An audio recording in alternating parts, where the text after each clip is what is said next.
Today we are going to see about social issues and the environment. Why the sustainable development is so important. Our country is the reservoir of resources such as coal, petroleum, water, forest resources, mineral resources, soil resources, etc. Due to the over-exploitations of the natural resources, there is a risk of rapid decline sustainability of future generation. So we need of sustainable development. Sustainable development. World Health Organization define the meeting needs of the present without compromising the abilities of future generation to meet their own needs. Literally, it means optimum use of natural resources, high degree of reusability, minimum wastages, least generation of toxic byproduct, and maximum productivity. Sustainable development is divided into two categories. First one is intergenerational equity. Second one is intragenerational equity. Intergenerational equity defines we should hand over a safe, healthy and resourceable environment to our future generation. Intragenerational equity states that technological developments of rich countries should support the economic growth of the poor countries and help in narrowing the wealth gap and lead to sustainability. Significance for sustainable development. Adopting appropriate technology which is locally adaptable, eco-friendly, resource efficient and culturally suitable. It uses local labor, less resources and produce minimum waste. Next is reduced, reuse, recycle approach. It insists optimum use of natural resources, using it again and again instead of throwing it on the wasteland or water and recycling the material into further products. Providing environmental education and awareness. By providing environmental education and awareness, the thinking and attitude of people towards our earth and the environment can be changed. Next is consumption of renewable resources. It's very important to consume the natural resources in such a way that the consumption should not exceed the regeneration capacity. Consumptions of non-renewable resources. Non-renewable resources should be conserved by recycling and reuses. Population control.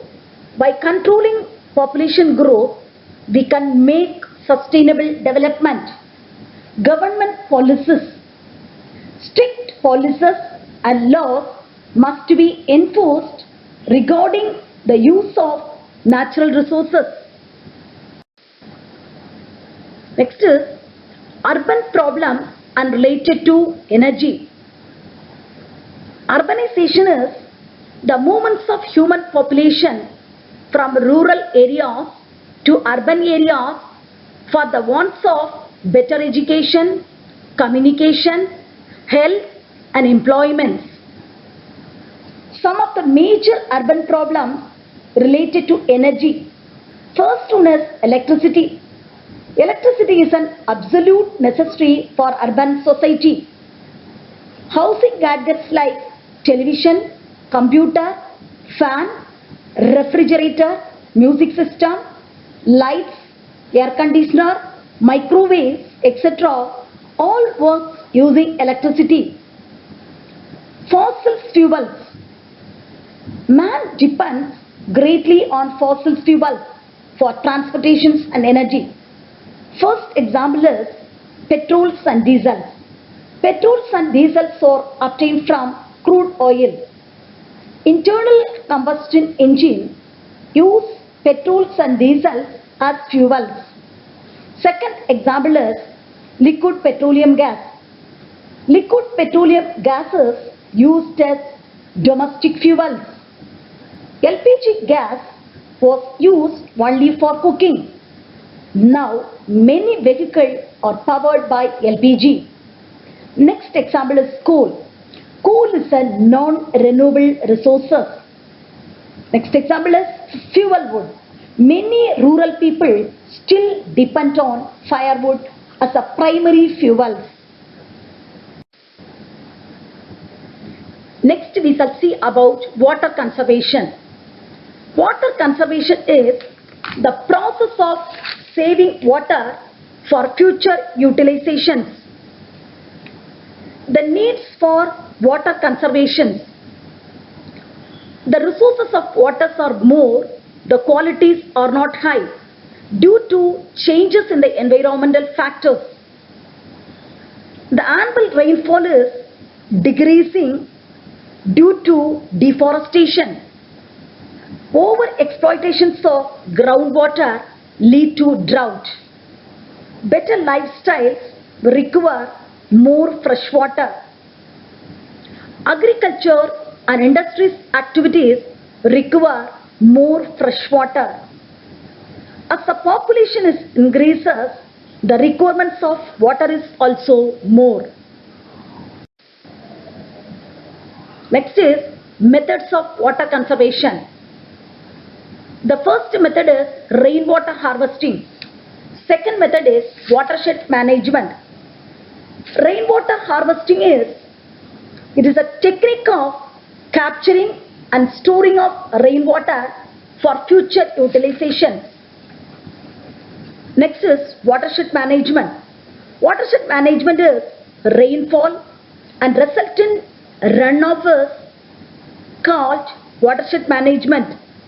The function of watershed management is conservation, regeneration and proper use of water.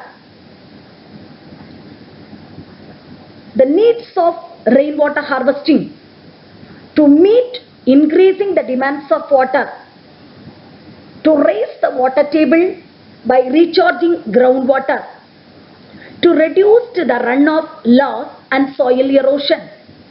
To reduce the flooding of roads and groundwater contamination. Next, we shall see about the rainwater harvesting method. Rainwater is collected from the rainwater canal into a drain pipe.